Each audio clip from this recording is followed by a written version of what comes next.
Hoy vamos a seguir estudiando este capítulo 17 de Mateo, ¿cierto? Pero pues vamos a estudiar un poquito el capítulo 11 de Apocalipsis, ¿no? Que habla acerca de estos dos testigos.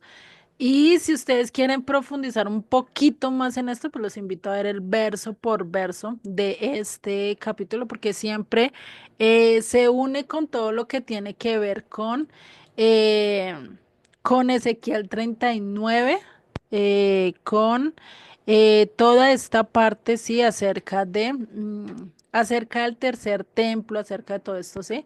Que eso es lo que nos habla Ezequiel, Apocalipsis 11, ¿no? De los dos testigos. Y pues de los dos testigos, pues también nos lleva a lo que es el templo, porque ahí empieza hablando este capítulo 11 acerca de cómo medir el templo y todo eso. Bueno, eso ya ahorita lo vamos a ver para que vayamos entendiendo, ¿sí? Porque pues Apocalipsis, y recordemos que la profecía de Apocalipsis se liga y es una mezcla de todas las profecías del Antiguo Testamento. Por eso lo importante de nosotros conocer, antes de conocer Apocalipsis y a varias de las cartas que hablan de la venida de Cristo, pues necesitamos conocer la fundamento de dónde sacaron ellos eso, ¿no?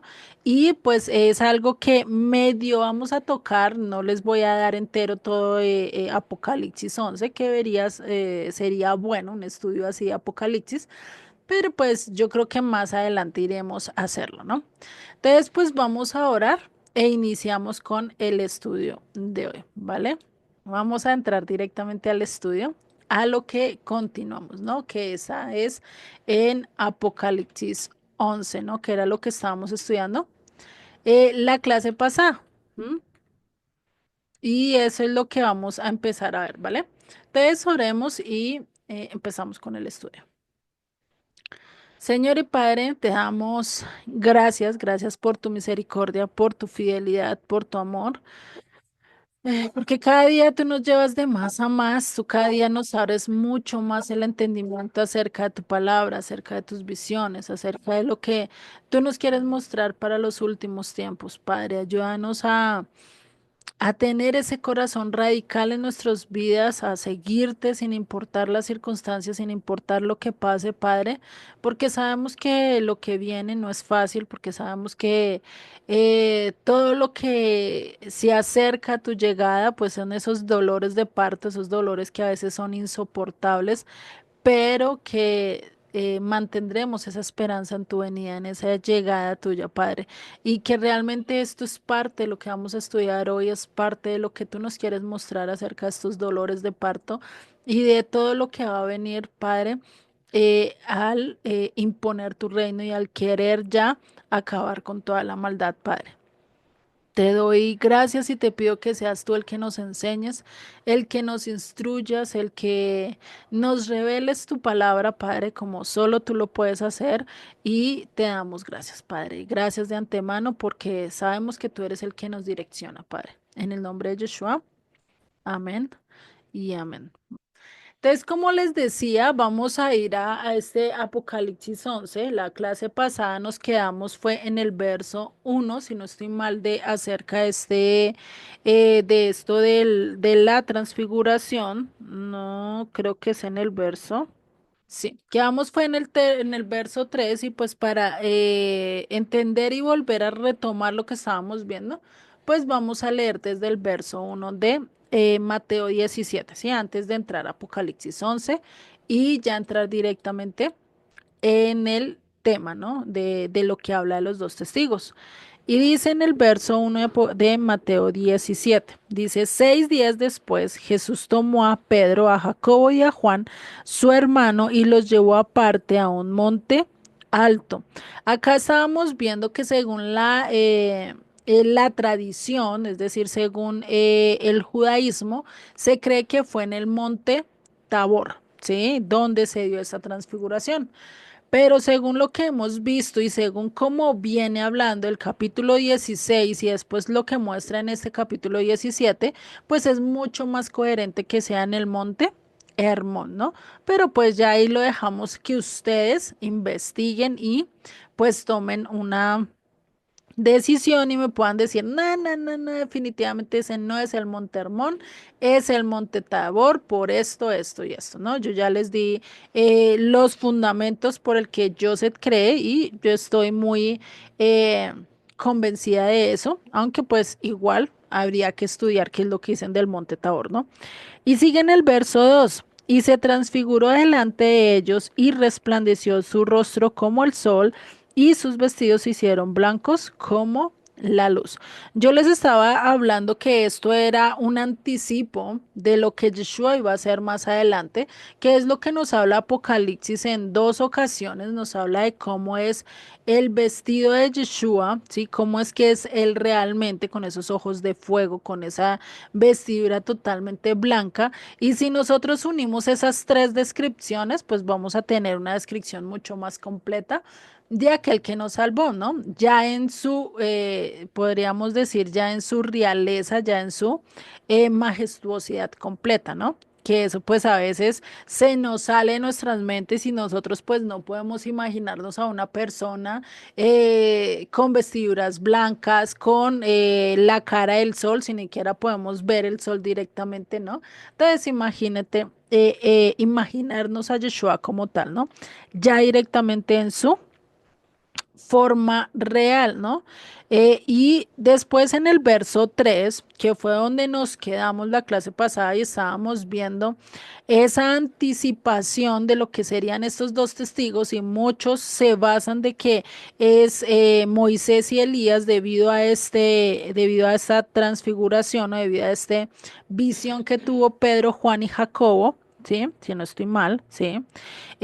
Tuvieron ellos tres, sí, en este lugar pues se basan que ellos dos serían los testigos, pero realmente como les dije en la clase pasada, ese es hipotético, ¿sí? No lo sabemos realmente quién va a ser, porque puede ser también Enoch, porque puede ser también alguno de los discípulos, no sabemos, ¿sí? Pero pues podríamos entender que Dios va a traer dos testigos de los cuales van a ser un gran acto y van a llevar muchas cosas por delante. Y eso es lo que vamos a ver a lo largo de este capítulo 11 de Apocalipsis, ¿no? El entender qué es acerca de estos dos testigos y por qué se cree que Moisés y Elías son, y pues Moisés como el representante de la Torah de la instrucción y Elías como aquel que va a traer a esas 12 tribus y que va a reconciliar a los padres con los hijos, ¿no? Entonces, digamos que están como esas dos casas, ¿no? Que se han mantenido, la casa de Israel que anda en dos pensamientos, en dos caminos, incluso en medio de las naciones, y la casa del sur que se mantiene en la Torá, pero le hace añadiduras, ¿no? Entonces, en eso es lo que vamos a ver. Entonces, vamos a empezar otra vez desde el verso 1 como para retomar lo que dice Apocalipsis 11, ¿listo? Entonces les voy a compartir diapositivas. ¿Listo? Entonces dice en el verso 1 de Apocalipsis 11, dice, entonces me fue dada una caña semejante a una vara de medir. Y se me dijo, levántate y mide el templo de Dios y el altar y a los que y adoran en él, ¿no? Y a los que adoran en él. Acá vamos a ver, que empieza hablando acerca de aquellos que van a ser esos mensajeros, que van a llevar la palabra de Dios, ¿no? Y que como lo vimos ya anteriormente, vimos acerca de Malaquías 3, de Malaquías 4, que habla de dos mensajeros, ¿no? Uno totalmente, se pueden entender dos mensajeros, uno que venía a completar y si ese no lo recibían, pues iba a venir Elías, ¿no? O que muy posiblemente estaba hablando del mismo mensajero, pero pues que como no lo aceptaban, pues definitivamente, pues iba a venir otra vez en otro momento, ¿no? Y eso es lo que nos trae a colación acá un poquito acerca de estos dos mensajeros, ¿no? Y que también lo podemos conectar con los dos testigos, ¿no? Eso nos lo habla Malaquías 3, nos habla de alguien que va a ir y llevar la palabra, que llevará buenas nuevas, ¿sí? Y ya en el capítulo 4 nos habla directamente de Elías, ¿no? Que ahí es donde encontramos ese texto donde dice que donde dice que Elías volverá otra vez y hará volver el corazón de los padres a los hijos y de los hijos a los padres, donde anteriormente se entendía muy mal este verso, que era el que, ay, mi mamá se va a volver otra vez su corazón a mí y yo como hija el corazón a mi madre otra vez, ¿no? Y que realmente no es así.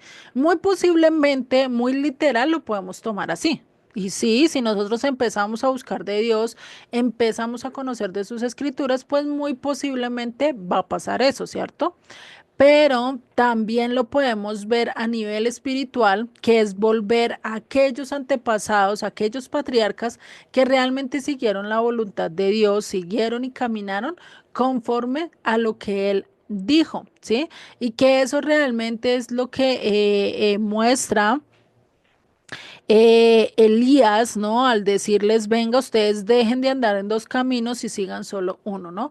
Que eso realmente es lo que necesitamos entender, el caminar rectamente con Dios y caminar como Dios nos ha mandado. Y pues por eso al volver al corazón de nuestros patriarcas Abraham, Isaac y Jacob y volver a hacer lo que ellos hicieron, por lo menos lo que hizo Abraham, renunciar a todo su pasado, renunciar a todo para seguir a Yeshua, pues si nosotros lo hacemos, pues qué cambio tan grande no habrá en nuestras vidas, ¿no? Entonces, la importancia de entender esto y que muy posiblemente sí pueda ser Elías el segundo. Y muy posiblemente casi todos atinan y dicen, Elías viene porque viene, ¿no?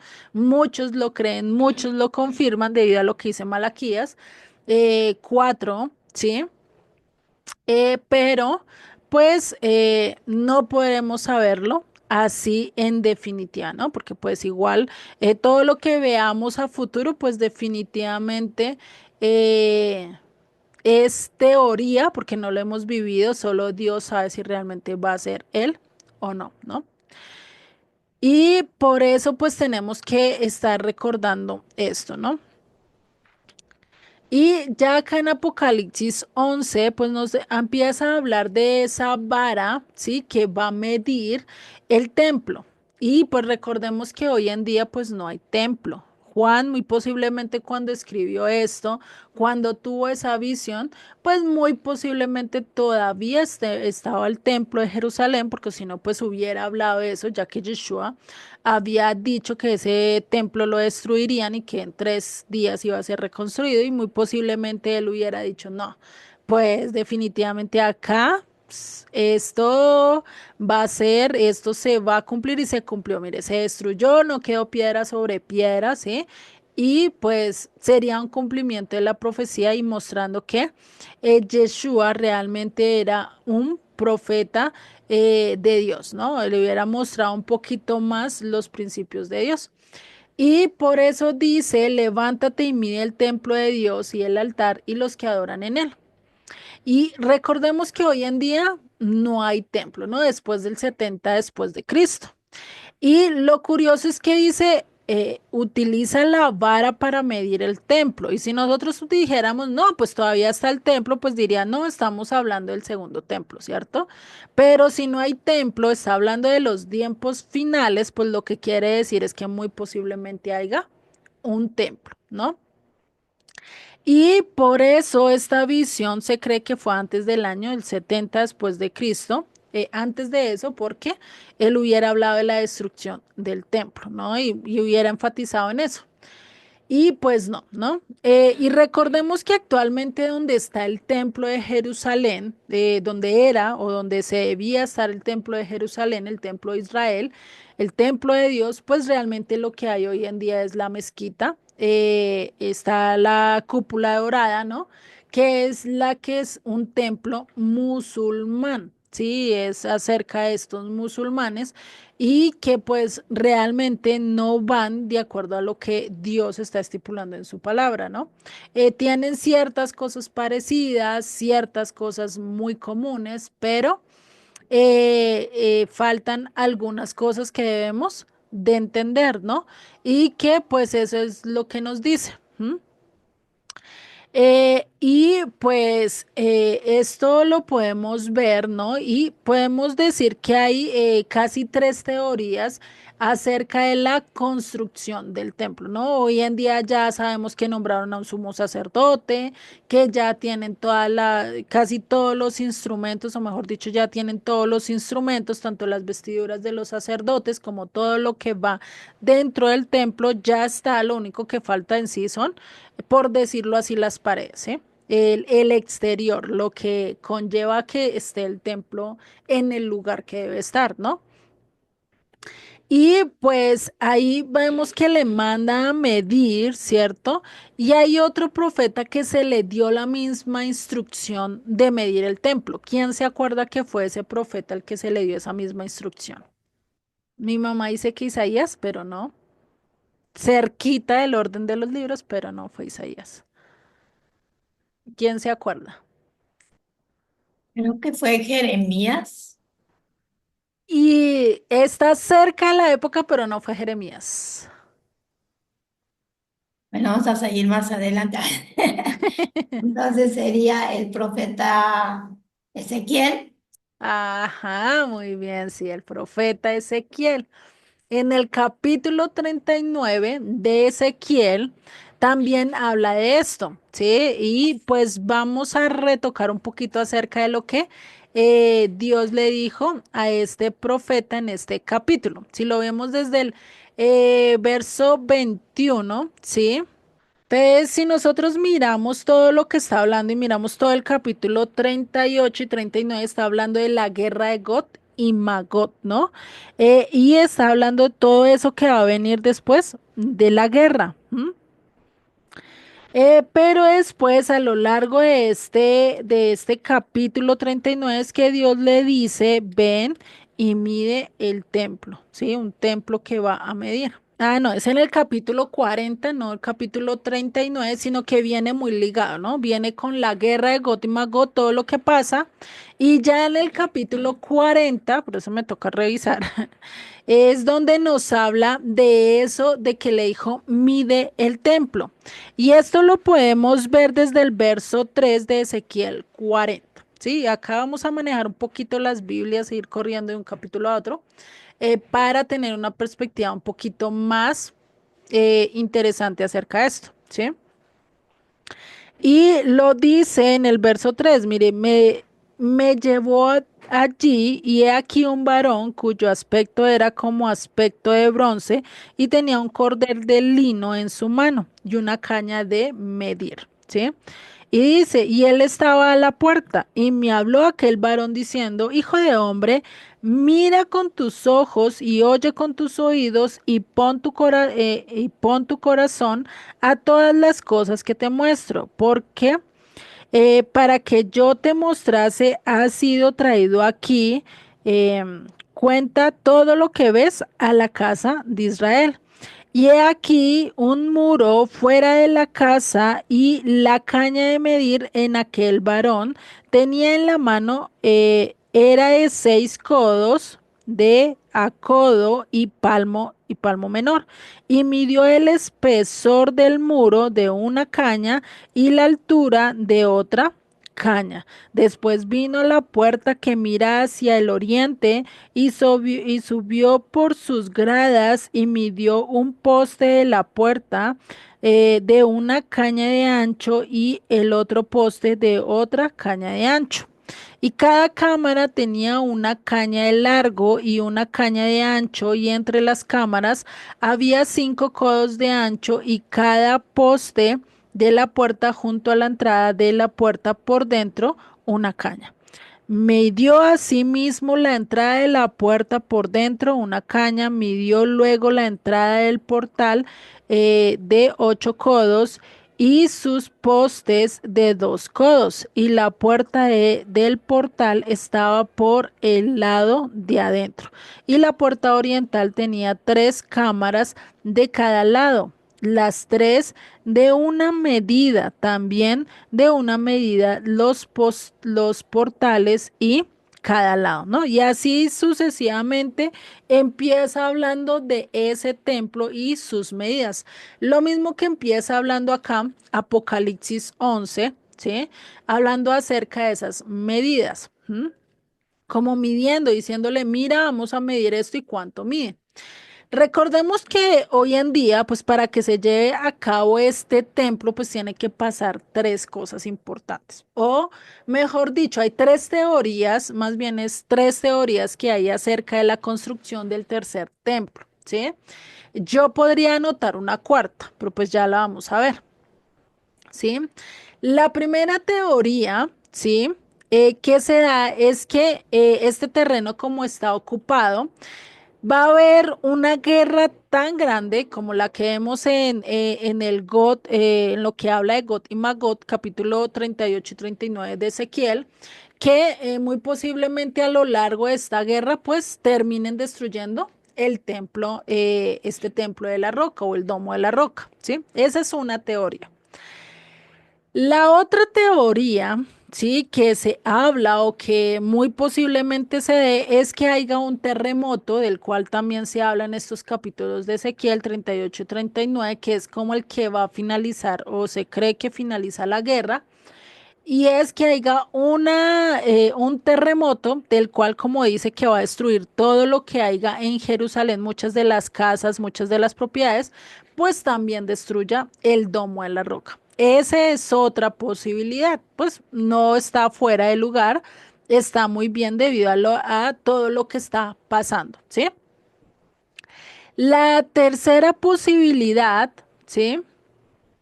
La tercera posibilidad, bueno, la profecía de Zacarías, recordemos que Zacarías y Ezequiel también habla de la guerra de Gog y Magog, por eso se complementan, ¿no? Para que lo tengan pendiente. Por si esto, que mi mamá me está señalando, pero también Zacarías. ¿Listo? Entonces, para que tengan pendientes, no les voy a decir textos, ustedes quieren estudien todo el capítulo 11 y fuera de eso todo lo que tiene que ver con el templo, que ya lo habla Ezequiel, Hebreos también toca algo del templo y pues de lógico Apocalipsis, ¿no? Otra posibilidad es la que dice acá en el libro de Apocalipsis, aunque yo les voy a decir la mía, que es muy posible, y es muy posiblemente que el adversario, o mejor dicho, que este anticristo se levante y como quiera consolidar su reino y quiera tener un pacto también con los judíos, pues muy posiblemente es que le construya el templo. ¿En qué me baso? En lo que dice Pablo en su carta a los tesalonicenses, si no estoy mal, es en su segunda carta, donde habla y dice que este anticristo o este hijo de maldad no vendrá sino hasta que antes venga la apostasía, ¿no? Y dice que que el Hijo de Dios, perdón, no vendrá, sino que antes venga la apostasía y se presente este hijo de perdición, ¿no? Hablando del anticristo. Y dice que este va a callar todo, que no habrá ninguna religión, o sea, este hombre o este, no sé, sistema, no sé cómo se presente lo del anticristo. ¿M? Dice que no va a permitir que adoren a nadie más, o sea, se acabará todo culto a otras personas, sino solo se va a rendir culto a él. Tanto que dice que se va a sentar en el trono de Dios y va a decir que es Dios. Entonces, para que haga eso, pues es lo que habla Daniel de la abominación desoladora, también lo que habla, si no estoy mal, es en Mateo 24, creo que Yeshua lo nombra acerca de esa abominación. No estoy segura, si algo me corrigen, y es que él se siente en el trono, ¿no? Y se diga, soy Dios. Pues entonces eso sería una abominación tal cual, y pues de lógico, pues que empezaría una guerra, una persecución, ¿no? Digamos que esa es mi teoría, eso ya está en cuestión que ustedes lo piensen, lo mediten, lo estudien. Igual están estas cuatro teorías acerca de cómo va a ser reconstruido el templo. Todas son válidas, todas son posibles, ¿cierto? Pero pues solo Dios sabe si realmente hay una quinta o una sexta o nos asombre realmente cómo levante el tabernáculo, ¿no? Entonces, eso está en verse, solo Dios sabe. Pero les digo, son teorías, ¿no? No se vayan a decir, no, es que me dijo que así va a ser. No, son teorías, ¿listo? Y en Apocalipsis 2 nos habla de otra teoría de cómo más o menos va a ser la reconstrucción del templo. Y que esto es muy posiblemente que se dé en nuestros días, ¿sí? Debido a todo lo que está pasando. Dice en Apocalipsis 11:2, dice, pero el patio que está fuera del templo, déjalo aparte, es decir, no lo midas, déjalo ahí y no lo midas, porque ha sido entregado a los gentiles y ellos hollarán la ciudad santa 42 meses, ¿no? Entonces, si vemos, acá está hablando de los últimos tiempos y dice que va a ser ese terreno compartido, dice que va a haber una parte que va a ser para los gentiles. Y esta es la otra teoría. ¿Sí? La otra teoría es que habla acerca de que va a estar el templo de la roca o el domo de la roca y al lado se va a hacer el templo de Israel, el templo de Dios, ¿no? Eso realmente es muy posible de acuerdo a lo que dice acá, ¿no?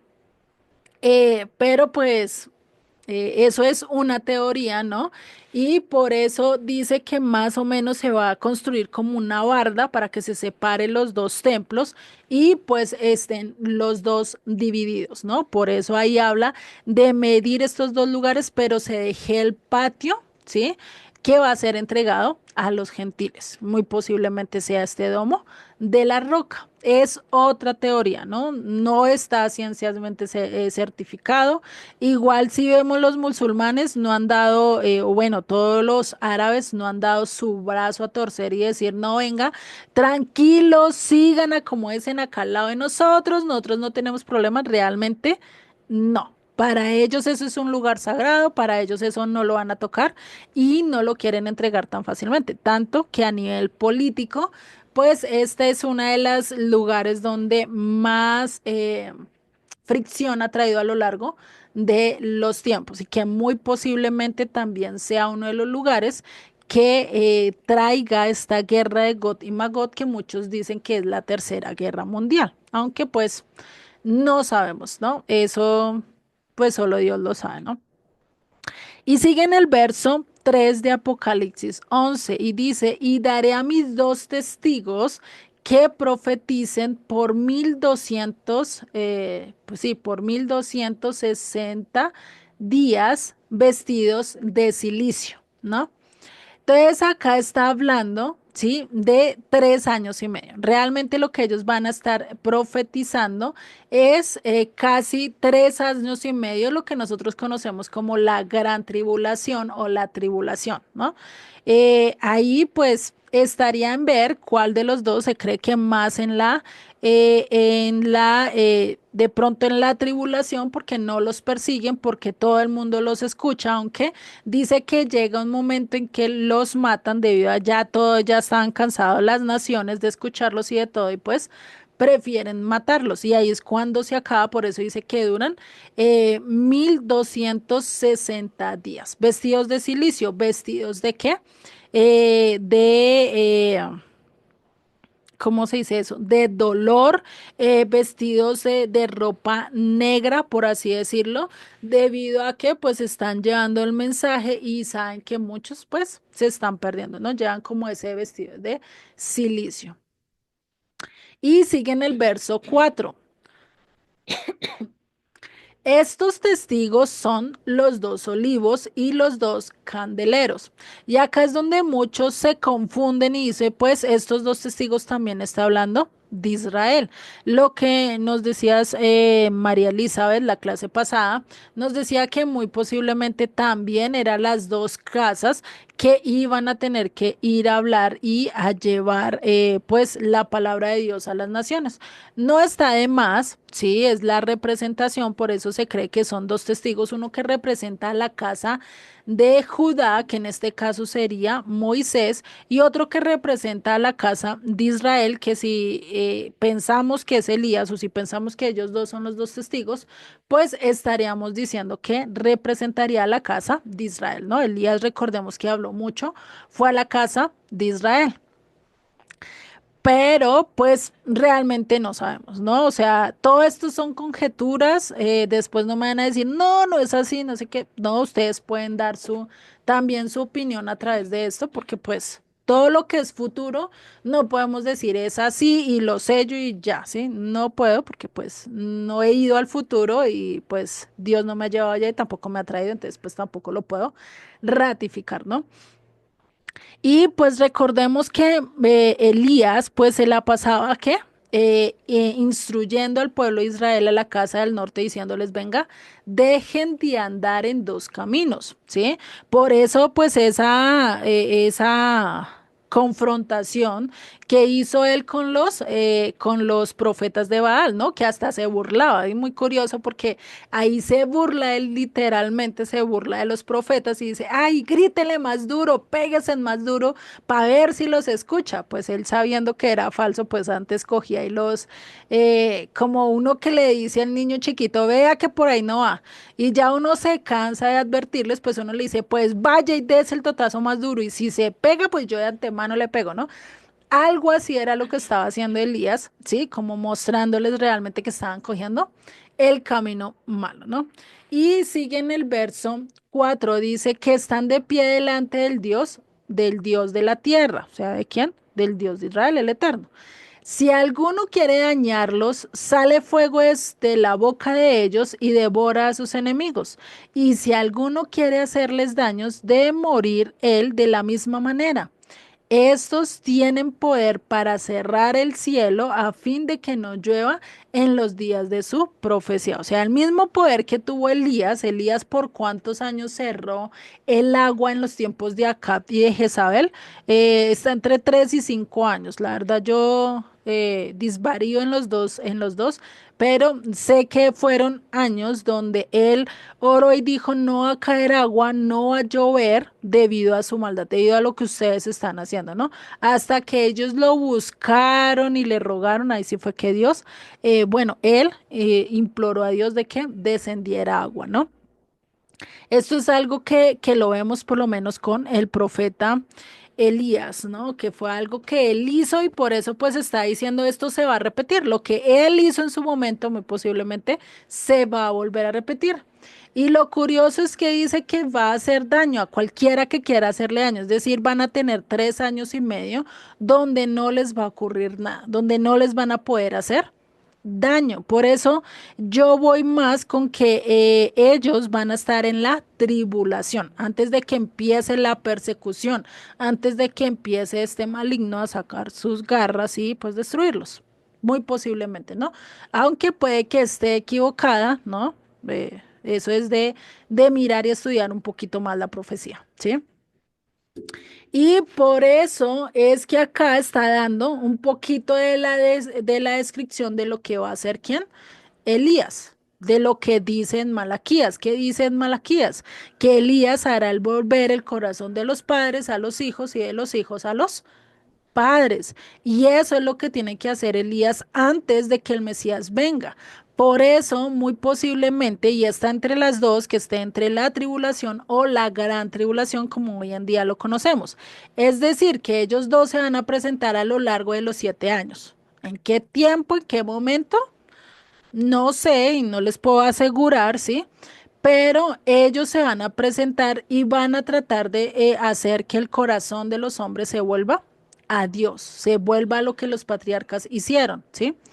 Y por eso siguen el verso 6. Y tienen poder sobre las aguas para convertirlas en sangre. ¿Quién lo hizo? Moisés, ¿no? Y sigue, y para herir la tierra con toda plaga cuantas veces quieran. ¿Quién tuvo también ese poder? Moisés, ¿no? Por eso también, de acuerdo a lo que dice el texto, muchos dicen es Moisés y Elías. De acuerdo también a lo de la transfiguración. Entonces, digamos que tenemos mucha más evidencia de que sean ellos dos, sí, de acuerdo a lo que dicen las escrituras, que sean otros personajes, ¿no? Pero pues, como les digo, teoría, ¿sí? Solo Dios sabe. Y eso fue lo que hizo Moisés. Moisés fue el que hizo todo esto en Egipto. Volvió el agua en sangre, uno imagínate, o sea, uno estando en el mundo y que el agua se vuelva sangre y uno no tenga ni dónde beber, no, pues yo no quisiera estar en ese momento, la verdad. Sería difícil. Y pues cuántas plagas, ¿no? Pues imagínense ustedes con piojos o con ranas saltando en la cama. No, yo veo un gusanito y salgo corriendo, pues imagínense una rana, pues no, ni se diga, ¿no? Se me prenden fuego las piernas, entonces no. Eh, entonces son cosas que nosotros tenemos que ver y que va a pasar. Muy posiblemente vamos a tener que pasar con ello, ¿no? Y sigue en el verso 7. Cuando hayan acabado su testimonio, cuando hayan acabado de dar su mensaje, de instruir a la gente, de exhortar, de hacer todo esto que está hablando acá, ¿qué dice en el verso? ¿Qué sigue diciendo? Déjame un momento porque se metaron, ¿no? Entonces, ese mensaje que era lo que mismo que dijeron los profetas, el mismo mensaje que dijo Yeshua, el mismo mensaje que enseñó Juan el Bautista, el mismo mensaje que se ha enseñado a lo largo de la historia es que ¿qué? Vuelvan a las escrituras, vuelvan a la Torah, vuelvan a la senda antigua, vuelvan a las palabras de Dios, no sigan sus caminos, no sirvan, no sigan haciendo la voluntad del mundo, sino hagan la voluntad de Dios, ¿no? Y esa pues es lo que Dios ha querido mostrar, ¿no?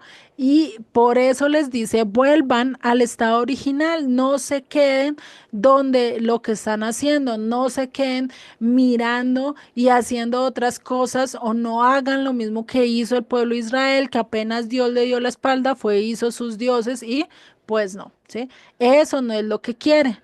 Por eso, esto, pues a lo largo de los siglos y a lo largo de los años, pues va a llegar en que todo va a llegar a su o estado original. Dios lo va a cambiar, por eso dice en Apocalipsis cielos nuevos y tierra nueva, ¿no? Va a llegar, por eso hoy en día todo esto se ha ido deteriorando, ¿no? Bueno, y lo importante de conocer cuánto lleva realmente hacer una restauración, ¿sí? El proceso que conlleva una restauración de una pintura es casi lo mismo que el proceso de restauración de nosotros como pueblo de Dios, ¿sí?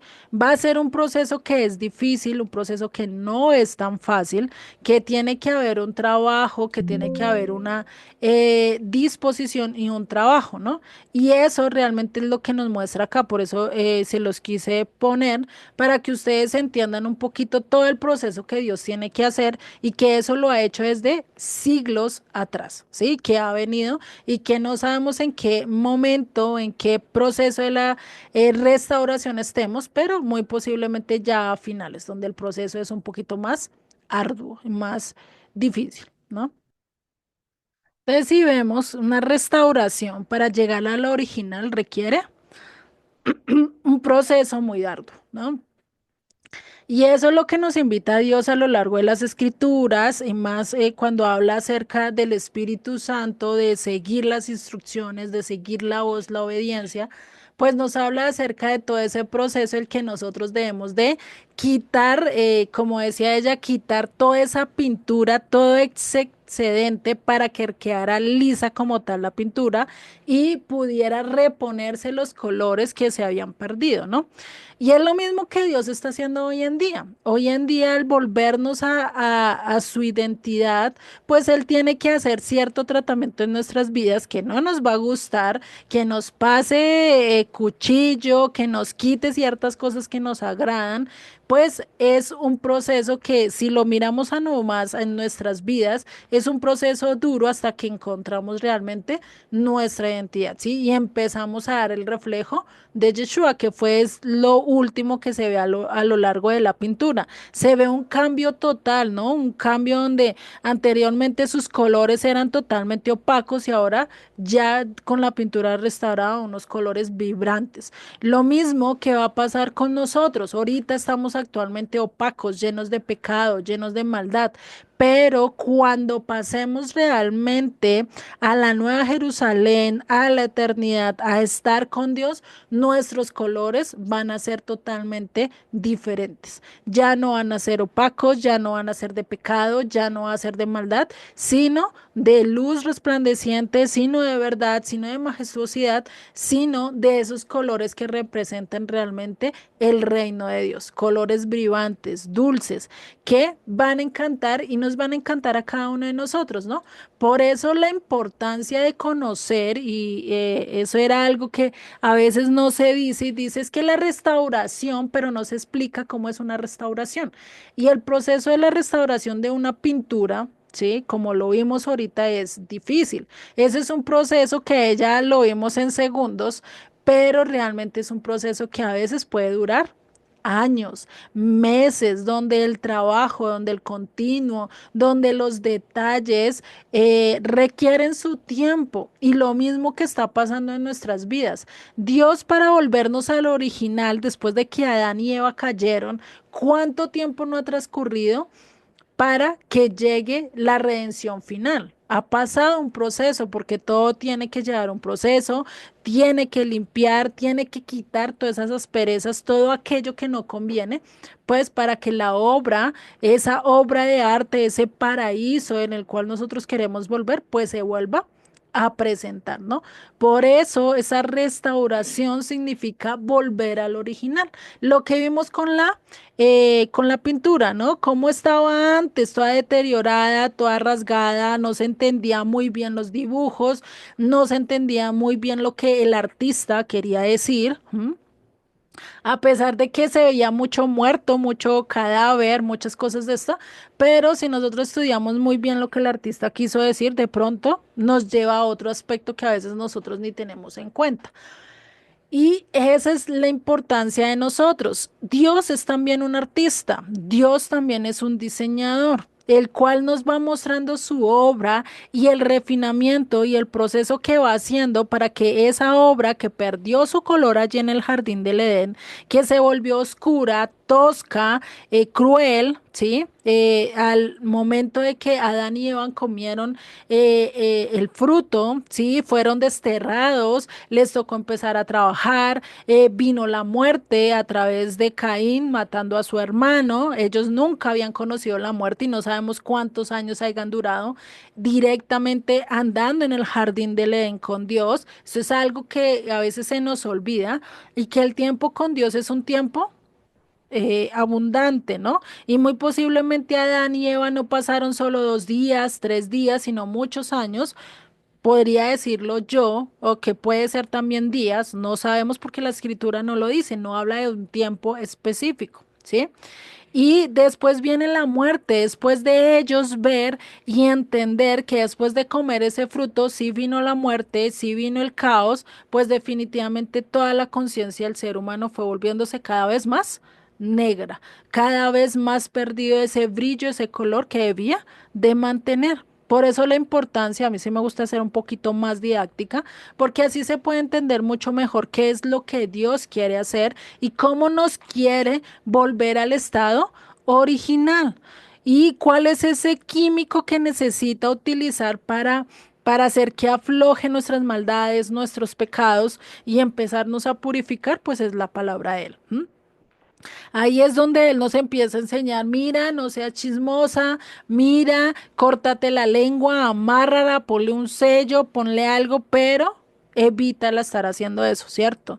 ¿Y qué hace después el Espíritu de Dios, que es aquel que nos va echando esa cuchilladita, nos va limpiando, nos va quitando todo eso? Pues nos empieza a quitar todas esas maldades, hasta el punto que nos empieza a purificar, y ya nosotros no somos igual a como éramos antes, todos maldadosos, todos chismosos, haciendo miles de cosas malas, ¿no? Y empezamos a obedecer la voz de Dios, a quererla escuchar, ¿sí? Y eso realmente es lo que está indicando acá, y ese es el mensaje que tenían que llevar estos dos testigos, y es el mensaje que a lo largo de las escrituras lo ha tenido que hacer los profetas, lo hizo Yeshua, lo hizo Juan el Bautista, lo hizo los apóstoles, y hoy en día lo estamos haciendo aquellos que están hablando y enseñando las escrituras, la verdadera escritura, ¿no? Y por eso sigue en el verso 7. Dice, la bestia que sube del abismo hará guerra contra ellos. ¿Contra quiénes? Contra estos dos testigos. Dice, ¿y qué dice? Y los vencerá y los matará. sea, anteriormente nadie los podía tocar, nadie podía hacerles nada, pero llega un momento en que ya Dios le da, digamos, como la ventaja al enemigo, hagan de cuenta como en las películas de acción, ¿no? Donde el enemigo está ya casi a llegar y a resolverse todo, pero al protagonista, pero al héroe, cogen y le dan una paliza, ¿sí? Lo dejan acabado. Y vemos que no es nada diferente a lo que Dios está mostrando, ¿no? ¿Qué pasa con ellos? Pues llega y los mata. Esta bestia que sube del abismo es muy posiblemente esta misma bestia que habla el profeta Daniel, esta bestia terrible, esta bestia que está compuesto, que se puede decir que es una mezcla de diferentes bestias, que eso es lo que ya lo vemos más que todo en Apocalipsis, ya cuando ustedes vean, la bestia es como una mezcla de los otros imperios y se forja esta bestia terrible, la cual Daniel no pudo describirla, ¿no? No pudo hacerla. Y pues ahí es donde ya va a empezar a caerse, como dicen por ahí, el teatrico que este imperio estaba mostrando, ¿no? Y que es algo importante a ver, ¿no? Y sigue en el verso 8 y dice, y sus cadáveres estarán en la plaza de la grande ciudad que en sentido espiritual se llama Sodoma y Egipto, donde también nuestro Señor fue crucificado. O sea, ¿en cuál plaza y dónde fue Yeshua crucificado? Jerusalén. Lo está diciendo ahí, yo no me estoy inventando nada. Muy posiblemente también nos lleve a otros lugares, habla de Sodoma, habla de Egipto, ¿no? Entonces, pues ahí sería de revisar, ¿no? Esta ciudad realmente es Jerusalén, ahí es donde van a exhibir sus cadáveres, así como lo hicieron con Yeshua. O sea, no nos podemos asombrar realmente porque si mataron al Hijo de Dios, pues ¿qué son otros dos mensajeros muertos? Pues no son nada, ¿no? Pues, si mataron al mismo hijo del dueño de casa, pues ¿qué esperan de los siervos? Pues no se espera mayor cosa, ¿no?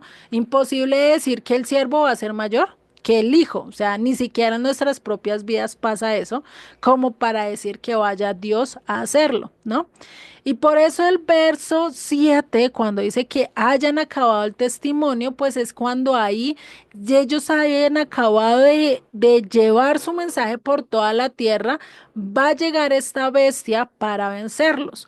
Y muy posiblemente esta bestia sea el imperio que se levante en ese momento, o lo que nosotros conocemos como el anticristo, ¿no? Que va a venir allá a acabar directamente de hacer y a tratar de hacer daño, ¿no? Entonces, imagínate, tenemos este principio que no tenemos que temer, ¿sí? Nosotros fuimos creados, fuimos llamados para testificar a aquel que nos llamó de las tinieblas a su luz admirable. No se nos puede olvidar, a pesar de lo que vivamos, estos dos testigos no la van a vivir nada fácil. Van a tener que estar en contra de todo el mundo. Jeremías, mientras que habló su palabra, no fue nada grato. Vivió cosas hasta tal punto que dijo, ya no quiero hablar. Mejor me quedo callado. Ya no voy a decir nada. Pero ¿qué pasó? Le pudo más el fuego del mensaje, la palabra que él poderse quedarse callado. Dijo, no, mejor hablo porque me es más fácil pasar las tribulaciones de este mundo que sentir ese fuego que arde dentro de mí, ¿no? Algo así dijo, y ahí es donde nosotros tenemos que ver que sin importar lo que pase en este mundo, cuando nosotros terminemos nuestro testimonio, también vamos a ser llamados, también vamos a ser muertos y eso es algo que va a pasar. Jeremías, después de llevar su mensaje, lo llevaron a Egipto y ahí no se sabe qué pasó. Isaías se dice que terminó siendo, eh,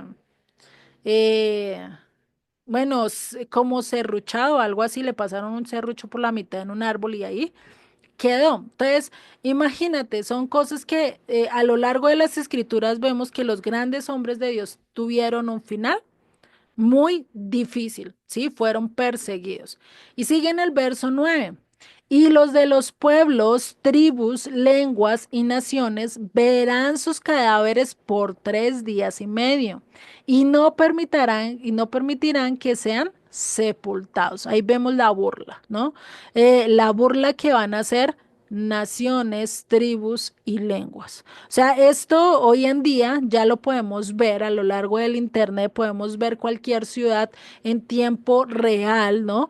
Y esto lo va a ver toda lengua, toda nación, todo pueblo, y se van a regocijar, se regocijarán, dice ahí, y los moradores de la tierra se regocijarán sobre ellos y se alegrarán de que de su muerte, de haber acabado con ellos, y dice, y se enviarán regalos unos a otros.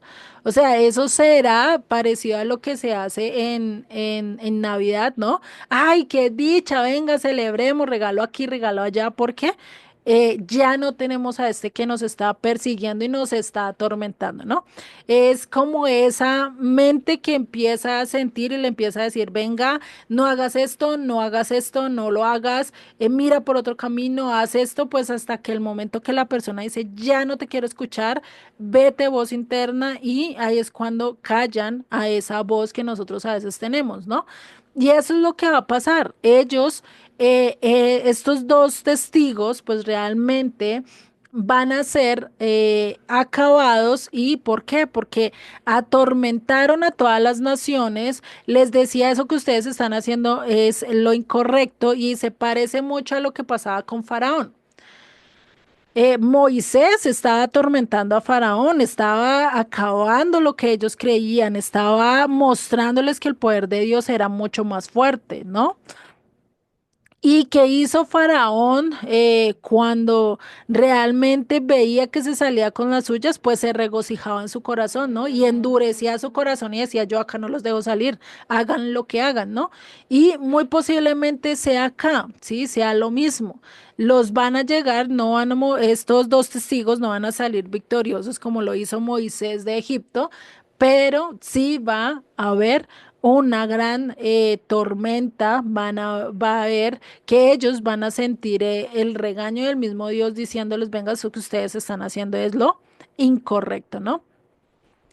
Y pues, ¿cómo lo van a hacer? Con su palabra, con el enseñarles, así como a Pablo en un momento llegaron a sacarlo, por lo menos de Tesalónica, cuando estaba enseñando las escrituras, cuando estaba mostrando, pues que dijeron, no, este hombre no lo podemos tener acá, va a acabar con toda la idolatría, va a acabar con nuestro negocio, y ahora qué vamos a vivir, no, no, no, no, saquémoslo de acá. Quisieron, casi todos lo sacan, tanto que lo persiguieron incluso hasta llegar hasta Berea, ¿no? Eso lo dice las escrituras. Entonces nosotros tenemos que estar teniendo en cuenta que a veces nuestro mensaje no le va a llegar no le va a gustar a la gente, se van a sentir atormentados y pues lo primero que va a querer es sellarte, sacarte, si no es hasta incluso matarte, ¿no?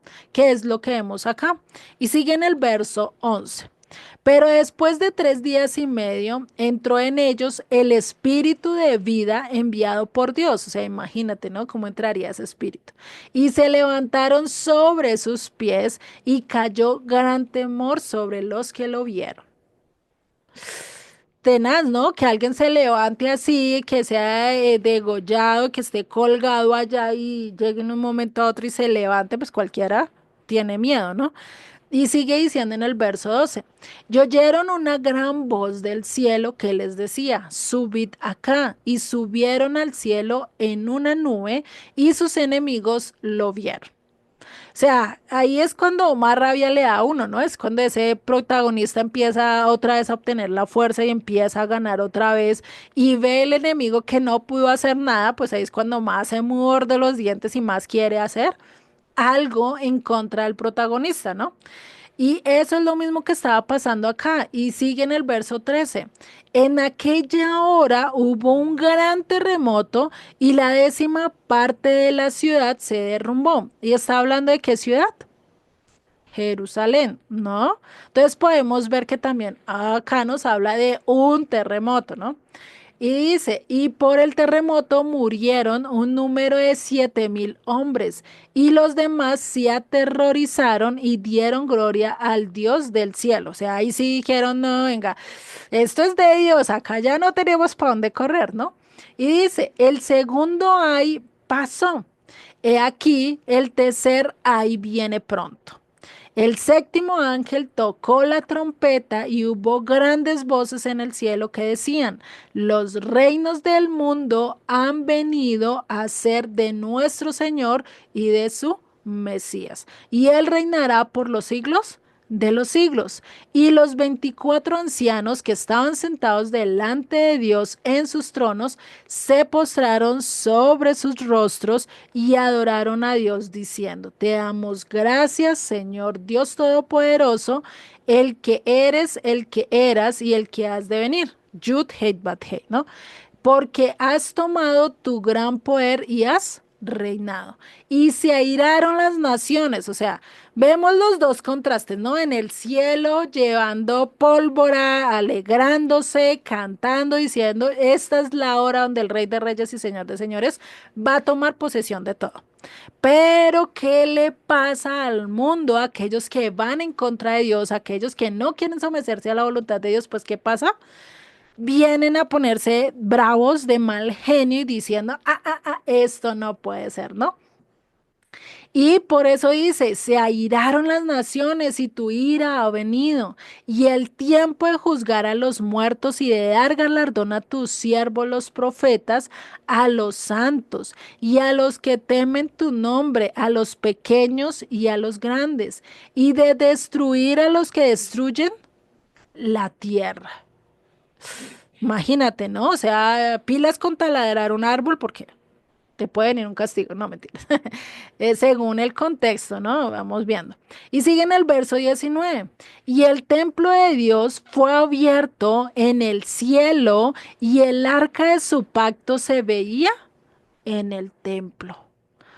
¿A qué dice? Y el templo de Dios fue abierto. Acá, muy posiblemente, según lo que nos viene hablando cronológicamente, el templo de Dios se va a abrir ¿cuándo? Cuando suban estos y pase y empiece a pasar todo esto de la gran tribulación, o sea, cuando las naciones no estén contentas y vayan a empezar a irse en contra de todo el mundo, ¿no? Y dice, y su arca y el arca de su pacto se veía en el templo, y hubo relámpagos, voces, truenos y un terremoto y grande granizo. Algo muy parecido cuando se presenta Yeshua con toda su gloria, según lo que dice Zacarías, ¿no?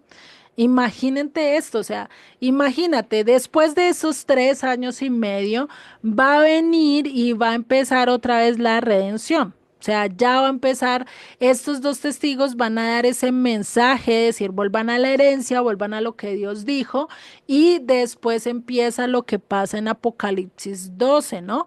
¿Qué habla en Apocalipsis 12? Esta guerra que tiene la mujer con él dragón, ¿no? Una mujer que está vestida de sol, que tiene la luna a sus pies y tiene unas estrellas arriba, ¿no?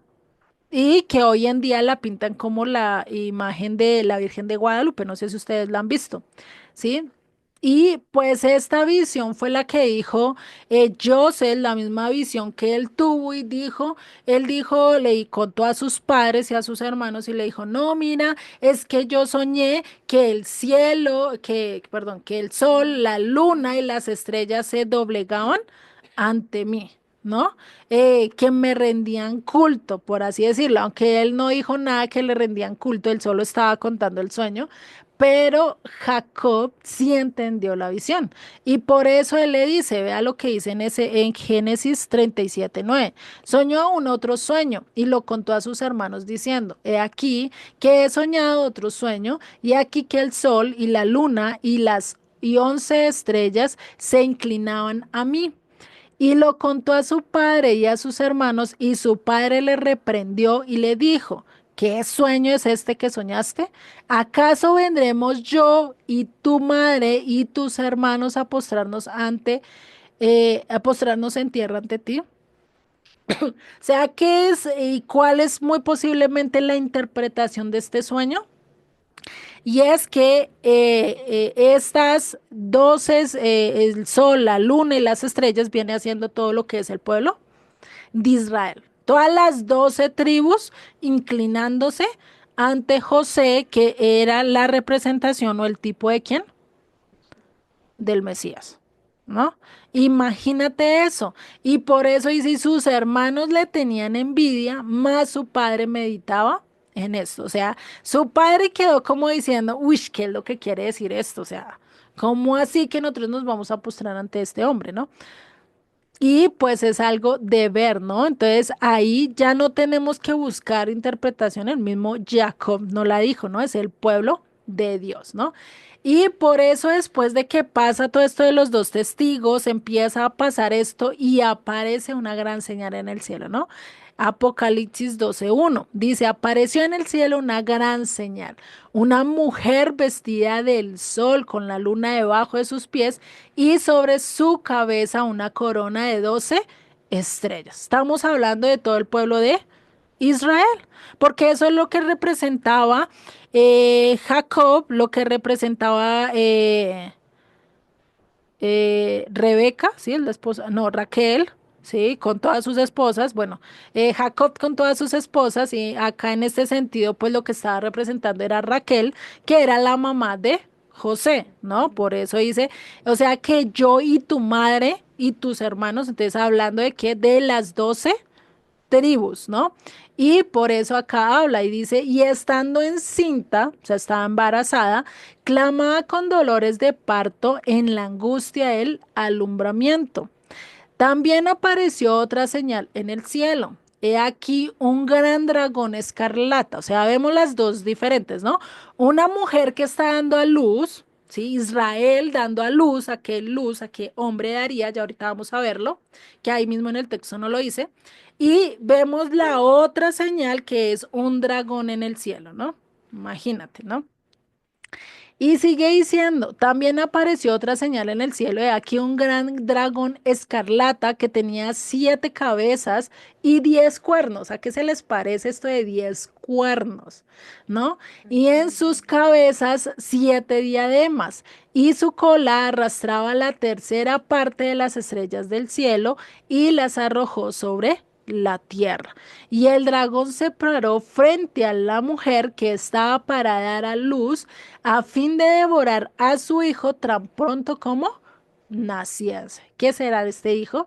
Y dice, y ella dio a luz, perdón, y ella dio a luz un hijo varón que regirá con vara de hierro todas las naciones, y su hijo fue arrebatado para Dios y para su trono. Acá les pregunto, ¿quién es este hijo el que está hablando? Yeshua. Exactamente, muy bien. No sé, Solecito, si hablaste, pero no se te escuchó. Bueno, entonces está hablando de Yeshua. Si vemos, es el único que va a regir con vara y hierro a todas las naciones, de acuerdo a lo que nos dicen los profetas y Apocalipsis, ¿no? Y pues dice que ese va a rendir y va a regir el trono de Dios. Y sigue diciendo en el verso 6, acá ya nos habla sigue hablando de la mujer. Y si la mujer huyó al desierto, donde tiene el lugar preparado por Dios, ¿cuál es el lugar preparado por Dios para Israel? ¿Cuál es la heredad de Israel? Pues la tierra de Canaán. Sí, ese es el lugar que Dios preparó para ellos. Dice para que allí la sustenten por cuánto? 1270 días. La gran tribulación. Que estamos hablando en el contexto de que el dragón quería arrebatar a la mujer y quería irse en contra de la mujer. Acá está hablando también de que 3 años y medio. ¿Mm? Y dice, entonces acá vemos que estos dos testigos pues estaban profetizando por 3 años y medio. Por eso podemos ver que es en la primera etapa de los 7 años, de acuerdo a lo que venimos hablando, ¿no? De acuerdo al contexto. Y después, cuando empiece la persecución, cuando empiece a darse todo esto, pues ahí es donde habla acerca de esos 3 años y medio últimos, que es la gran persecución o la gran tribulación, ¿no? Que esto es lo que nos toca ver, que eso perdón, que eso es lo que nos dice del verso 7 en adelante, ¿sí? Dice, después hubo una gran batalla en el cielo. Sí, acá hay como una pausa de lo que estaba pasando, ¿no? Dice, después hubo una gran batalla en el cielo. Miguel y sus ángeles luchaban contra el dragón. O sea, esta parte se presencia en el cielo, la tierra queda como en un stand-by, ¿no? Y dice, y luchaban el dragón y sus ángeles, pero no prevalecieron ni halló ya lugar para ellos en el cielo. Es decir, ahí es cuando son despojados totalmente del cielo. Ya el diablo no va a tener entrada en el reino de Dios, por así decirlo, ¿no? Y dice, y fue lanzado fuera el gran dragón, la serpiente antigua, o sea, la conecta con ¿cuál? Con Génesis, ¿sí? Génesis 3 cuando Adán y Eva pecaron al escuchar la voz de la serpiente, ¿no? La serpiente antigua, que se llama Diablo y Satanás, el cual engaña al mundo entero y fue arrojado a la tierra y sus ángeles fueron arrojados con él. O sea, ya en el cielo no tienen potestad, ya no pueden hacer nada en el cielo, entonces son arrojados ¿dónde? En la tierra.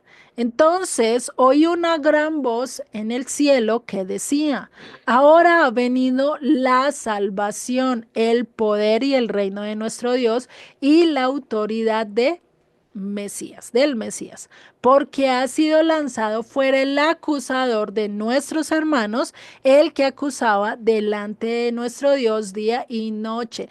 Es decir, que acá de por sí, podríamos decir, de acuerdo a lo que dice el texto, es que Satanás todavía puede entrar al reino de los cielos. Satanás todavía puede estar allá delante de Dios y acusarnos a nosotros de cada cosa que hacemos, ¿no? Y eso pues es coherente con lo que pasa en el libro de Job, ¿no?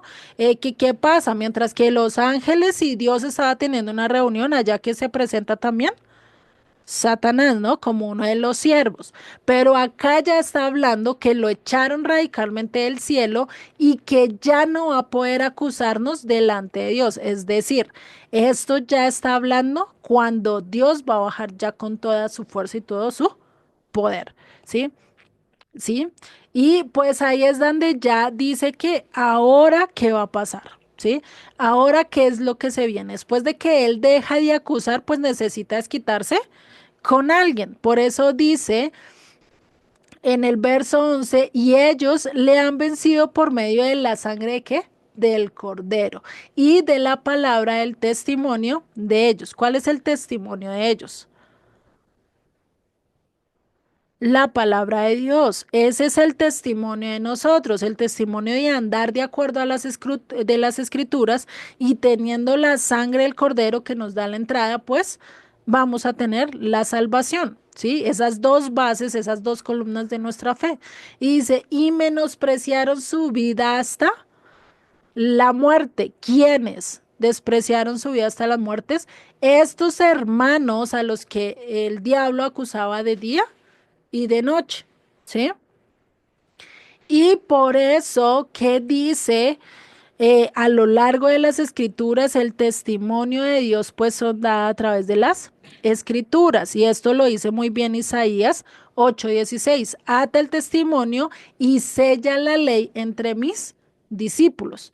¿Cuál es el testimonio? Pues su palabra, las obras que nosotros hacemos. Por eso Santiago dice, muéstrame tu fe sin tus obras y yo te mostraré mi fe por mis obras, por mi testimonio. Lo mismo que yo les pongo siempre el ejemplo de un doctor o de un carpintero. ¿Cómo decimos nosotros que es un buen carpintero? ¿Será porque él no lo dijo y ya le creímos? No, porque cuando miramos las obras y vemos que son excelentes, que trabaja muy bien la madera, pues decimos, este es un maestro en esto, ¿cierto? Está dando testimonio de lo que él trabaja. Lo mismo un doctor. Nosotros no vamos a irnos a meter a cualquier clínica sin importar el lugar donde sea, sin mirar el cartón y sin verificar si realmente sea bueno, ¿no? Eso es algo que es y por eso, pues nosotros también tenemos que tener ese testimonio que es la palabra de Dios, que es la Torá, ¿m? Y que son esas tablas que también se encuentran ¿dónde? Dentro del arca, las cuales se le llaman las tablas del testimonio. ¿no? En algunos textos ustedes la pueden encontrar así como las tablas del testimonio. ¿M?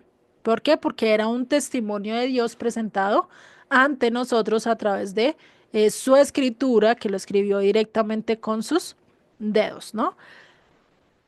Y entonces imagínate, ellos estaban andando de acuerdo a la ley, de acuerdo a lo que las dos tablas enseñaban, y por eso pasa lo que dice el verso 2 de Apocalipsis 12. Por lo cual alegraos cielos y los que moráis en ellos, o sea, están alegres en el cielo, ya echando fiesta, bailando y todo. ¿Por qué? Porque ya no está Satanás entre ellos. Pero ¿qué pasa? Que dice, ay de los moradores de la tierra y del mar, porque el diablo ha descendido a vosotros con gran ira, sabiendo que le queda o que tiene poco tiempo. Y ahí es cuando empieza, ¿qué? La gran tribulación. La persecución cual nunca la hemos visto. Una persecución no solo en un territorio, no solo en un país, sino a nivel global, a nivel de todo el mundo, ¿sí? ¿Y por qué? Porque sabe que le queda poco tiempo. Ah, ya no tengo poder ni autoridad en el reino, pues me voy a llevar cuantos yo pueda conmigo. Eso es lo que está, eso es lo que va a haber acá. Y estos realmente son esto. Por eso dice en el verso 13, y cuando vio el dragón que había sido arrojado a la tierra, persiguió a quién? A la mujer. ¿Persiguió a quién? A Israel, que había dado a luz al hijo varón. ¿A quién? Al Mesías, al libertador, aquel que nos podía salvar. Entonces, cuando Satanás ve que le queda poco tiempo, empieza a hacer una persecución. ¿Contra quién? Contra Israel o contra toda la descendencia de Israel. Aquellos que andan de acuerdo a los principios, que andan igual que andó Abraham, Isaac, Jacob y cada uno de los diferentes personajes de la escritura. Por eso dice en el verso 14, y se le dieron a la mujer dos alas de la gran águila para que volase delante de la serpiente al desierto, a su lugar, donde es sustentada por un tiempo y tiempos y la mitad de un tiempo. ¿Es sustentada por cuántos años? 3 años y medio. Eso es lo que está diciendo ahí. Por un tiempo y tiempos y mitad de un tiempo, ¿sí? Eso ya se puede mirar ya después a nivel coloquial de lo que están diciendo acá. Y por eso esta mujer va a ser sustentada 3 años y medio. O sea, durante esa gran persecución, y esto es lo que nosotros tenemos que ver, que antes de esta gran persecución va a estar el gran éxodo, ¿sí? El segundo éxodo que nosotros tenemos que irnos para Israel y vamos a estar a salvo, vamos a estar protegidos. Pero si nosotros nos quedamos en las naciones, como lo hizo Esther, Mardoqueo, pues van a tratar de acabarnos totalmente, ¿sí? Y por eso la importancia no entender. Y por eso dice en el verso 15, y la serpiente o este dragón, ¿no? Arrojó de su boca tras la mujer agua como un río, para que fuese arrastrada por el río.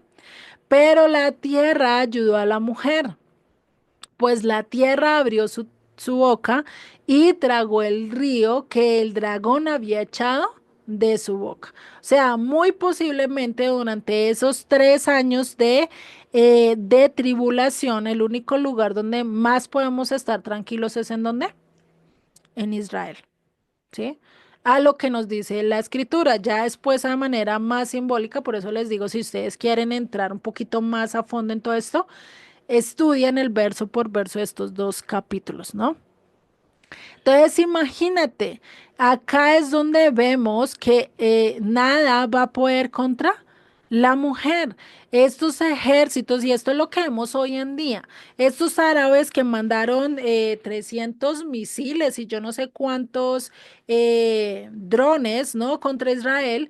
Y lo curioso es que no cayó en la ciudad de Israel, caía en lugares desérticos estos cosos y los otros fueron destruidos por esta arma que tiene Israel, ¿no? Y pues ahí vemos que quién es el que los está protegiendo. Dios, porque eso fuera Rusia contra Ucrania, ya hubieran acabado la otra nación, ¿no? Sea el que sea, ¿no? Imagínense, entonces ahí es donde vemos la protección de Dios y esto realmente va a poder hacerlo, ¿no?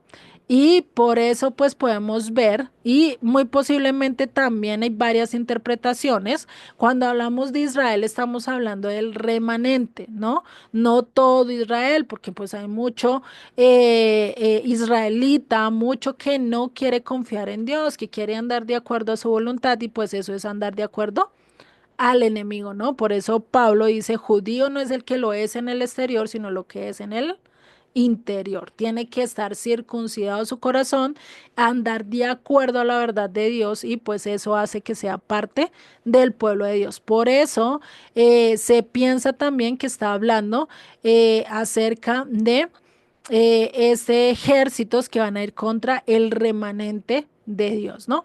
Y sigue en el verso 17. Entonces el dragón se llenó de ira contra la mujer y se fue a hacer guerra contra el resto de la descendencia de ella, contra aquellos que quedaron, ¿qué? En medio de las naciones, porque como no puedo con la mujer, pues me voy con el resto de la descendencia. ¿Y dónde están? Pues como están esparcidos, pues ahí les puedo llegar mucho más fácil. ¿Y qué dice? O sea, ¿quiénes son la descendencia de ella? Los que guardan los mandamientos de Dios y tienen el testimonio de Yeshua. Los que guardan los mandamientos de Dios, los que guardan la Torá y tienen el testimonio de Yeshua. Y eso hoy en día nosotros estamos tomando una diferencia al guardar las festividades, al circuncidarnos, al guardar la dieta levítica, al comer tal cual como Dios lo dijo, pues eso ya nos hace diferente del resto de las naciones, del resto incluso de los vecinos, tal cual que los vecinos te van a decir y te van a probar y te van a decir, venga, ¿quieres cerdito? Y tú le digas, no, yo no como eso, pues va a ser una señal. ¿Para qué? Para que te persigan. ¿Sí? Igual que lo ha habido a lo largo de la historia con el holocausto, con las cruzadas y con todo lo que vemos a lo largo de las escrituras, ¿no? Entonces, ¿cómo saber quién es el resto de la descendencia? Pues muy fácil, ahí lo dice, ¿no? Los que guardan los mandamientos, los que van de acuerdo a las escrituras, ¿no? Van de acuerdo a la Torá y y siguen el testimonio, o sea, siguen el ejemplo que Yeshua dejó, ¿no? O hizo, ¿no? Entonces, imagínate, por eso Yeshua nos dijo, preparémonos, estemos listos, ¿no? En Mateo 16:24. Entonces Jesús dijo a sus discípulos, si alguno quiere venir en pos de mí, niéguese a sí mismo, tome su cruz y sígame. Eso no es un decir por decir, el tome su cruz, ¿no? Es tome tu vida y si realmente la quieres, quieres vivir para mí, pues tienes que entregarla, ¿no? Por eso dice en otro verso, el que quiera salvar su vida la perderá y el que pierda su vida la ganará, ¿no? Y eso realmente y muy posiblemente para esta época, para la gran tribulación, va a haber mucha muerte, va a haber mucha mortandad, porque muchos no van a querer doblegarse ante la bestia, ¿sí? Ante esto. Y aunque ahorita hay mucha persecución, que son con palabras, que incluso en otras naciones ya a nivel han matado mucha gente, ¿sí?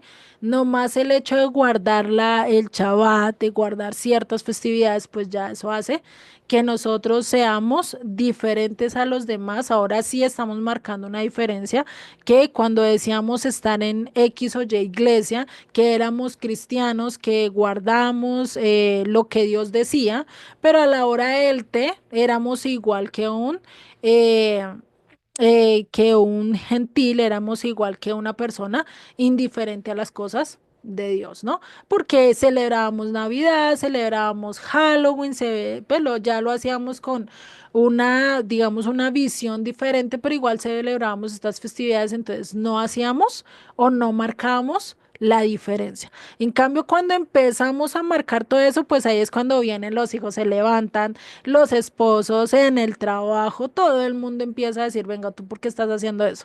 ¿Sí? Y ahí sí todo el mundo se levanta. Muy curioso, ¿no?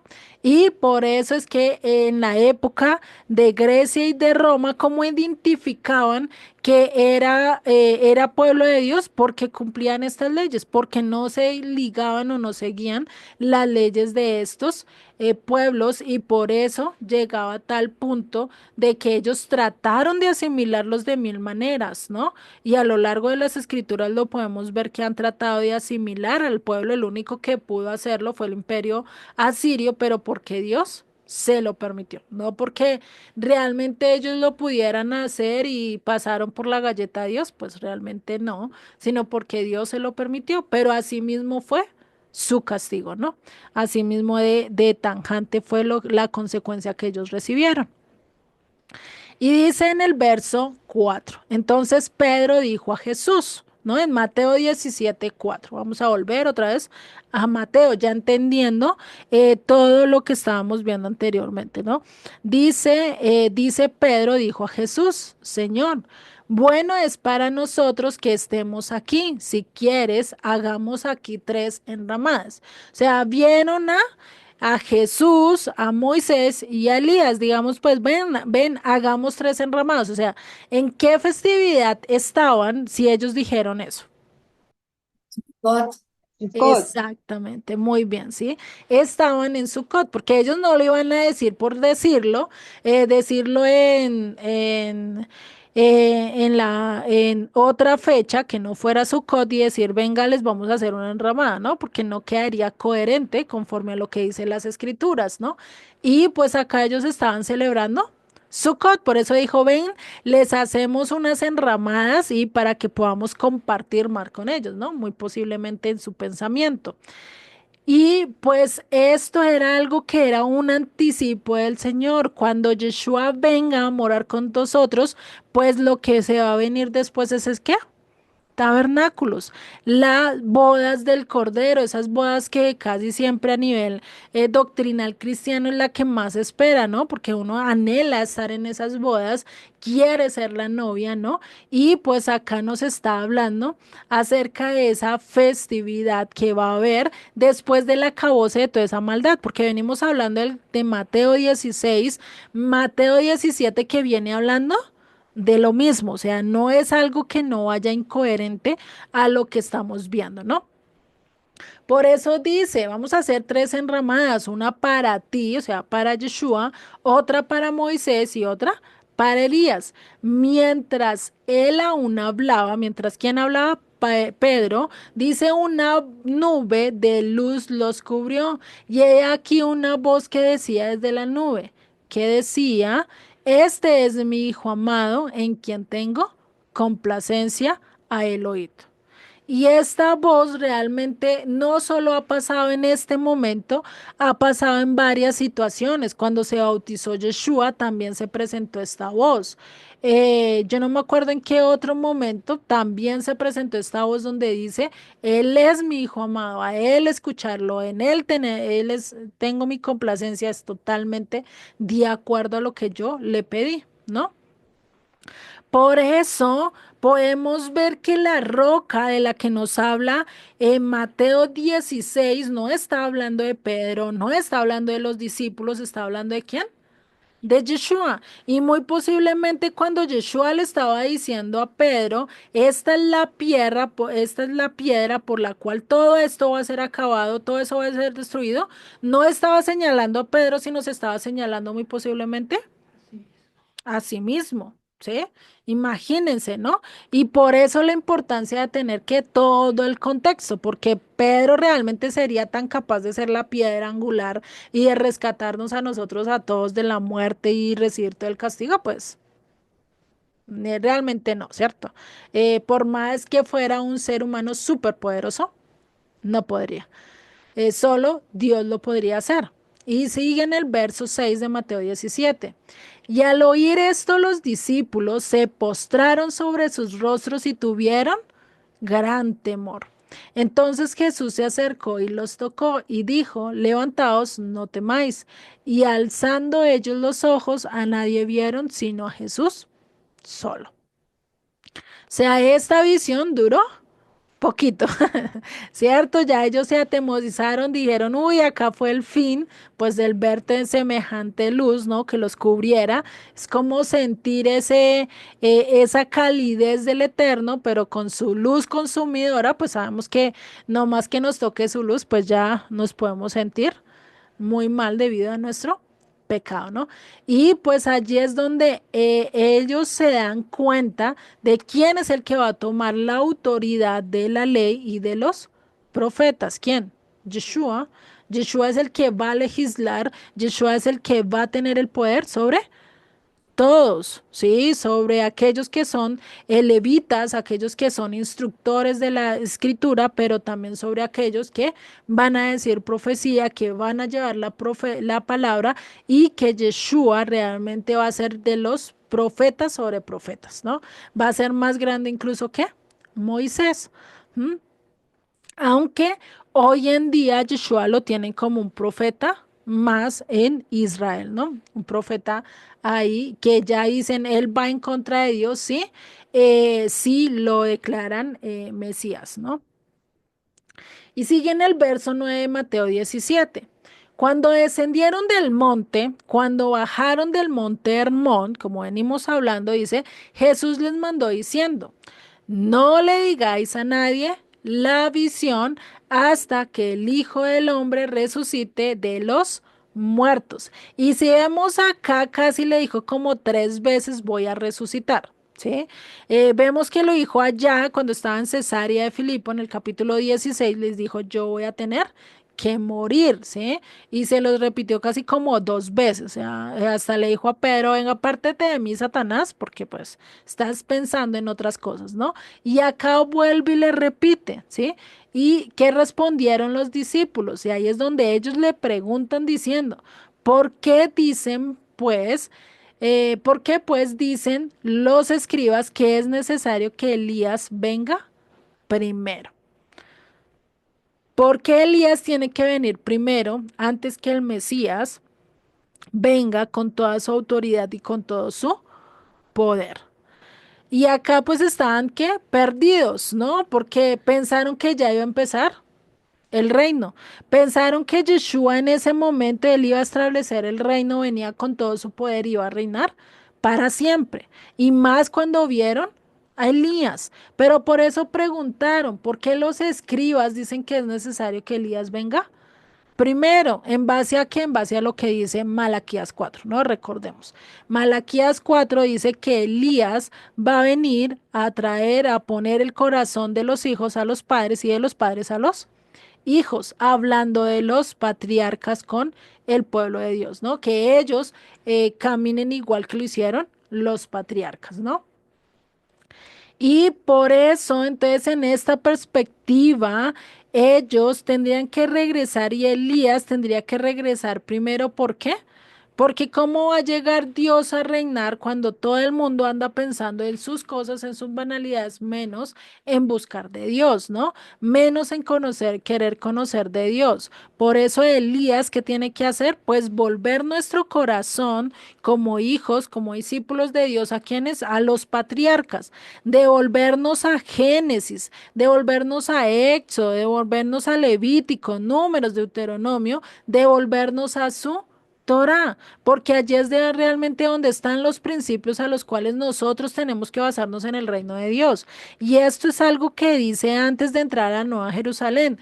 Dice que a la Nueva Jerusalén no van a entrar fornicarios, asesinos, hechiceros, a todos aquellos que vayan en contra de Dios, no van a poder entrar a la Nueva Jerusalén. ¿Qué pasa si yo no cambio mi vida y no sigo de acuerdo a lo que los patriarcas hicieron, como lo hizo Abraham, que dejó todo y se fue detrás de Dios, como lo hizo Isaac, confió plenamente en Dios, como lo hizo Jacob en su momento, en el cual confió en Dios y pues dejó que Dios hiciera su voluntad, sin importar lo que tuviera que perder, ¿no? Y eso es algo que nosotros tenemos que ver. Si nosotros no llegamos a hacer lo que nuestros patriarcas hicieron y empezar a dejar todo el mundo, todo lo que el mundo nos dice, pues definitivamente ¿será que vamos a poder entrar a la Nueva Jerusalén? ¿Será que vamos a poder estar con Dios? Pues muy posiblemente no. ¿Por qué? Porque tenía que pasar y tiene que primero haber una restauración en nuestras vidas para que nosotros podamos estar con Él. De lo contrario, no.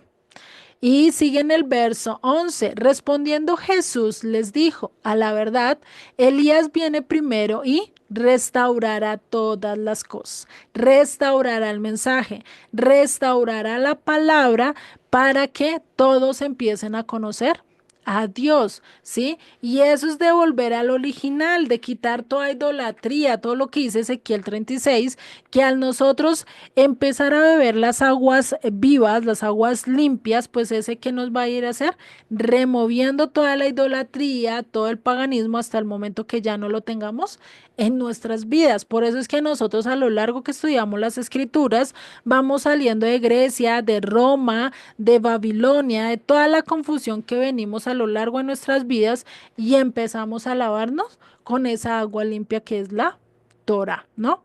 Y por eso y sigue diciendo en el verso 12, mas os digo que Elías ya vino y no le conocieron, sino que hicieron con él todo lo que quisieron.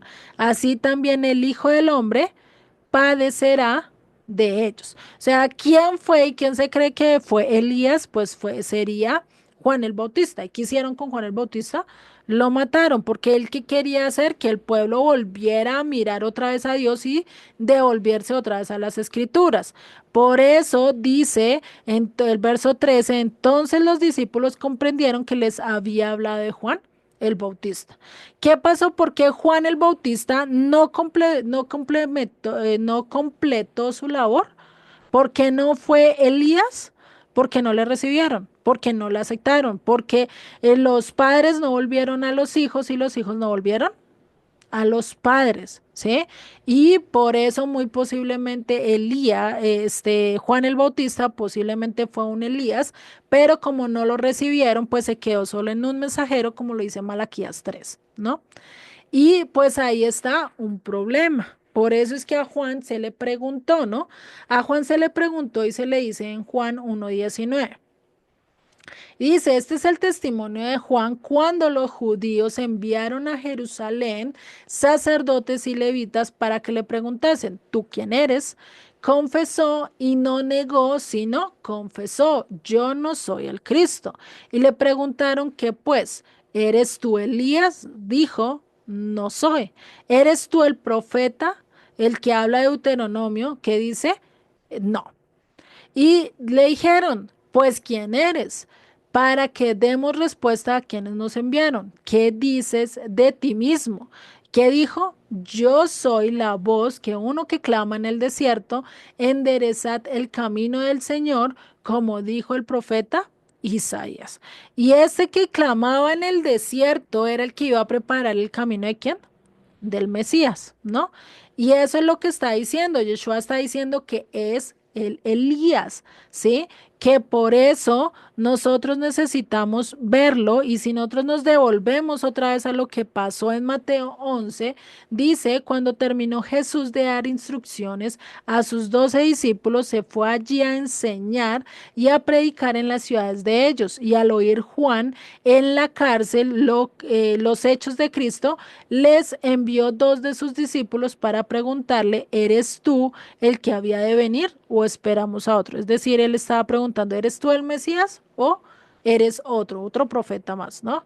Y pues si nosotros vemos acá, Juan empezó a tener dudas. No tuvo la convicción de que realmente era el Cordero de Dios, a pesar de que cuando él se bautizó, la aceptó y Juan el Bautista dijo, este es el Cordero que quita el pecado del mundo, ¿no? Lo presentó tal cual, pero ya después de un tiempo, como vio amor, como vio misericordia, como veía que no acababa con los enemigos, pues ¿qué dijo? ¿Realmente tú eres el Mesías? ¿Realmente tú eres el Hijo de Dios? ¿No? Y pues realmente empieza a dudar, ¿no? Cuando estudiamos esto, pues ellos lo que estaban esperando y los discípulos junto a Juan el Bautista que venían esperando, que él viniera con toda la fuerza, que él viniera con todo el poder y destruyera a los romanos, quitara el poder pero recordemos que él estaba bajo el gobierno de un usurpador, ¿sí? Que era Herodes en su momento. Lo vimos cuando estudiamos este capítulo 11 y era que él estaba bajo la dirección de un usurpador, que era Herodes. Y pues eso era lo que él quería, que viniera y acabara con ese usurpador y tomara ya literalmente, legítimamente su puesto, ¿no? Entonces, ahí es donde Yeshua empieza a enseñar ciertas cosas que Juan Bautista no le convencieron.